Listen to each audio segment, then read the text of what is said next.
is a Zillow report as to what they see as the trends, fads, I guess, I don't know, decor style for 2024. I gotta tell you, some of these I've never heard of. I was talking to Candace, our marketing director. She's the one who sent this to me earlier this week. She was like, brutalism? You don't know what brutalism is? No. She's like, it's cold, dark, stone look. That's the number one trend to watch in 2024. It's characterized by raw, exposed materials. A mid 20th century design style is primed to continue its controversial comeback in 2024. Zillow has seen a 452% increase in the share for sale listings mentioning brutalist design. So like exposed brick and stuff like that? Black and steel, casement windows, raw concrete floors, jagged, patented bronze light fixtures. Well, there's a lot of old mills in New England too that functional get converted, and sustainable, right? Yeah, the style stripped back interiors act as blank canvases. So think about and they actually have some condos in Norwich. There's the Thermos, I can't remember the name of the building. Yeah, they turned an old mill into it. So you've got all the waterfall pipes. there. Is there a water? Is that the one with the waterfall? Yes, yep, that's the one with the waterfall. Yeah. So they've done that in some condo buildings, and it is absolutely gorgeous. But I had no idea it was called brutalism. I had no, neither did I. If you asked me what brutalism was, I'd be like, Chaz, this is a family show. It's a family show, right? Next up on the list, they've got sensory gardens or pathways. Sensory gardens have been surging in popularity on Zillow, with homeowners and home buyers prioritizing functional and beautiful outdoor space as a way to reconnect with nature. If you had asked me in 2021, I would have thought that would have been on the trends list just because we were spending so much time at home that I thought that would have popped up then. But they've seen it up, listings mentioning it 314% compared to last year. So that is a booming number. I do love a good sensory garden. It's designed to engage all five senses and are believed to have therapeutic benefits. So I saw this really funny comedian when I was scrolling through my Instagram the other day, and he does this whole bit about how he got this apartment, and he's this young guy. He doesn't know how to make the apartment nice. And he's like, what do I do to make the apartment nice? And they're like, get some plants from outside and bring them in. And then he's like, and then what else do I do? And they're like, get some paintings. He's like, so he goes and gets paintings of these rivers and mountains, and he brings them inside. And he's like, for thousands of years, we were outside. Maybe we're not supposed to be inside. So bring everything from outside inside. So that's funny. We should, I don't know. We can play so speaking of outside, this is another outside one. This I have seen popping up more frequently. Cold plunge pools. People are making their own at home. Yeah. Cold plunge pools. Move over, hot tubs. Cold plunge pools are the hottest wellness trend of 2024. These cold plunge pools are hot right now. They're hot, right? The Zillow has seen an increase of the mention of cold plunge pools up 130%. I mean, are people doing like built-in cold? I mean, because they're usually portable, aren't they? But they have portable ones, or they're building them into stone, and they put like the liner in them, and they can fill them up. Like a hot tub. Yeah, or like I've seen some people actually get I guess it would be like a trough, like one of those big metal troughs, and they just get in it with the water in it. So they're outside, and people are they're making really nice ones that are kind of like built into the landscape, like a human koi pond. Yep. So do-it-yourself friendly cold plunge tubs are making this wellness practice accessible to almost anyone looking for a quick endorphin boost and adrenaline rush. And it is extremely beneficial in terms of recovery. I mentioned before I went to the Westbrook Outlets to get cryotherapy. I went for the fancy way because that takes 3 minutes. You got to sit in a cold plunge for like 15 minutes to get the benefit. So I cut 12 minutes off, and a lot of anticipation of getting into the pool. There you go.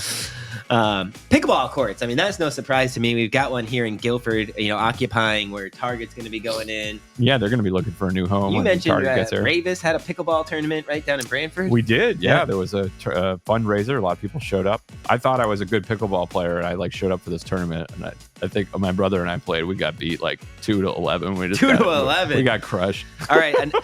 We finally found something Skelly's not good at. We played horseshoes with the man. We played bocce with the man. We've gone to trivia with the man. I thought I was good at it. Kicked our butts in all of it. Some of these guys take it pretty seriously. But we just got to challenge them to a game of pickleball. Yeah. All right. Next up, we've got Murano glass chandeliers. Classic Murano glass chandeliers are the ultimate bespoke light fixture. Really? That's popular again now? Yeah. Handcrafted pieces of art from the island of Murano in Italy. Yeah, I went there on my honeymoon. As a designer favorite. Yeah. You were there in Murano, Italy? Yeah, well, it's actually in Venice. Okay. So you go to Venice and you take a little water ferry or taxi. What do they call them? The Desperados or something. They have these water taxis all over the city, and they take you to the island, and they've been blowing glass there for like hundreds of years. And I remember at the time, when did I get married? 2013 I got married, and it was, I don't think it was that popular. I remember agents talking about like, oh, Murano glass used to be popular. So it's coming back. Coming back. It is These beautiful. Intricate, quirky, and often colorful fixtures are now being featured 58% more often in listings on Zillow. I mean, with all the things there is to mention about a house, like for this to be up 60%, I know some of the other numbers were in like 300 range.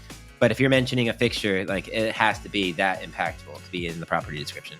Yeah, and well, actually, my neighbor built a house next to me, and then she sold it. I think she put in her listing agreement, or the what do you call it when you want to take you in the seller's Inclusion-exclusion list. Exclusion is she wanted to take her chandelier with her. Yeah. She was an Italian lady. I'm not sure if it was Murano glass or not, but it was a beautiful chandelier. And she was taking that with her when she left. I don't blame her. I can imagine to have it imported from Italy is going to cost a pretty penny. Yeah, sometimes you got sentimental value too. Or you went there on a trip like your honeymoon. You bought one. Yeah, right? exactly. Next up on the incoming trends list for 2024, murals. I love this. I think this should always be a trend. Like, I love murals. Homeowners and homebuyers are saying goodbye to bland in favor of personality-packed homes. Eclectic maximalist interiors are increasingly featuring statement-making murals that dial up the drama in a living room, dining room, or bedroom. Murals Again, it's kind of like the inside-outside thing. I bet people are making these murals of it. Like, it looks like you're in a garden. Right, you go down to like a city or a beach city, like Florida, New York, and you see these gorgeous like wall murals. Old Saybrook has one on the side of one of their buildings right on the end of Main Street. Oh, kind of like graffiti style. Those are really cool. Really well done. But now, people are just saying, okay, let's turn that wall around and like let's put that on the inside. And I think that's really cool. If I was a kid and like murals were a thing then, and I could convince my parents to let me have one, I would have definitely done that. So there's a local artist in Killingworth. Off the Wall Murals is his name. He did the ceiling at the chiropractor's office where I used to go to. Yeah. So I'd lay there and get my back cracked, and I look up at the ceiling, and it was like a nice tropical island. So. Well, and if you don't want to paint it, wallpaper murals are now readily available and depict all types of scenes from large-scale landscapes to modern botanicals too. So it's like giant stickers you put on the wall, and it looks like it's painted. Wallpaper it out like you know, like a river scene coming down, right? You know? Yeah. Well, they have. I mean, is it like the self-adhesive, or you just where it sticks itself, or do you have to do like the old school? Do I look like a wallpaper guy to you? Yeah. We are the wrong guys to be doing this segment. Candace, we need our marketing director who's like an interior designer. Nicole, we need one of those guys to jump on the show here and explain to us how wallpaper murals work. She's on the WTNH. She is, yeah. What is that? Should we give her a plug? What is it? Thursdays at 4. Thursdays at 4? Thursdays at 4, yeah. You can check out Nicole Stop listening to Real Estate Radio if you want to know about interior design trends. Right. We'll just bring her on the show. No, we're going to bring her on. We should. There you go. She hasn't been on in a long time. She's It's been about a year, so I'm sure the 94 Niners are wondering, what is Nicole White up to? So stay tuned. That's in the works. Didn't like that idea. I was just telling our listeners to not listen to us. I don't think that you're supposed to do that. No. Listen more, and we'll bring you the talent. Keep listening. Don't ever stop listening. We'll bring you the talent. She's coming. So those are the trends that are coming in 2024. But what is on its way out? I'm going to botch the name on this, so maybe you can correct me. Shosugiban. Shosugiban is a traditional Japanese wood preservation technique that involves charring the wood surface to create a blackened, weathered finish. This type of burnt wood cladding became a mainstay of modern farmhouse design, creating a visually striking contrast against white shiplap siding. Interesting. On its way out. They've seen 69% fewer for sale listings featuring this design element on Zillow compared to last year. I could see it, though, because everyone loves shiplap, everyone loves barn doors, and farmhouses, especially like here on the shoreline, Guilford, Durham. Well, that's not really shoreline, but, Do they still like all that stuff? I do. I think it's cool, but I mean, obviously, we figured out about a minute ago that we are not the trendsetters Where here. are you, Nicole? Come save us. Another trend that's on its way out is the cloffice. The pandemic sparked many trends, some lasting, more athleisure, please. The what? The cloffice. What is that? And other short-lived, bye-bye bread baking. The cloffice appears to be among the latter. The office space created out of a closet was a trend that grew out of necessity as remote workers living in tight quarters became desperate for a quiet place to take Zoom meetings. I will tell you, and he's going to kill me for telling the 94 Niners this, but Byron, at his old house that he had when the pandemic hit, he had a cloffice. Well, whatever works. I mean, he went all out, though. He had it like kind of built out. He had his books and his pictures and everything, but every Zoom meeting, he was sitting in his cloffice. So we'll have to ask him if he still has it or if he's putting one in his new place. But yeah, in his old house, he had a cloffice. Well, it's probably going out because everybody went and got more more space. I talked to somebody the other day. She's like, there's 2 of us and we need 4 bedrooms because we need 2 home offices. Yep. Well, yeah. So combined with the return to office movement, the Clawfist is now appearing 54% fewer Zillow listings. Zoom rooms are also down by 41%, and office sheds are highlighted 31% less frequently in listing descriptions. Office sheds, huh? I mean, I've heard of a she shed. Yeah. Never an office shed. I don't. My shed's not insulated. I don't think I'm going out there and like doing a Zoom meeting. Yeah, I know some people that have an office shed. I've never heard it. It doesn't sound too great. I'm going out to the office shed. Right. But a detached office, I think, would be if we're writing our property descriptions. Yes. Detached office space. Office space. There you go. That would be nice. You know, if you're like, sometimes the little kids come in, and just this morning I was trying to get a loan done before I had to go to work, and I had to fix some Nintendos in the middle of the. But if you had a shed to go outside in 35-degree weather and traipse through the yard in the snow and the mud and go to your office shed.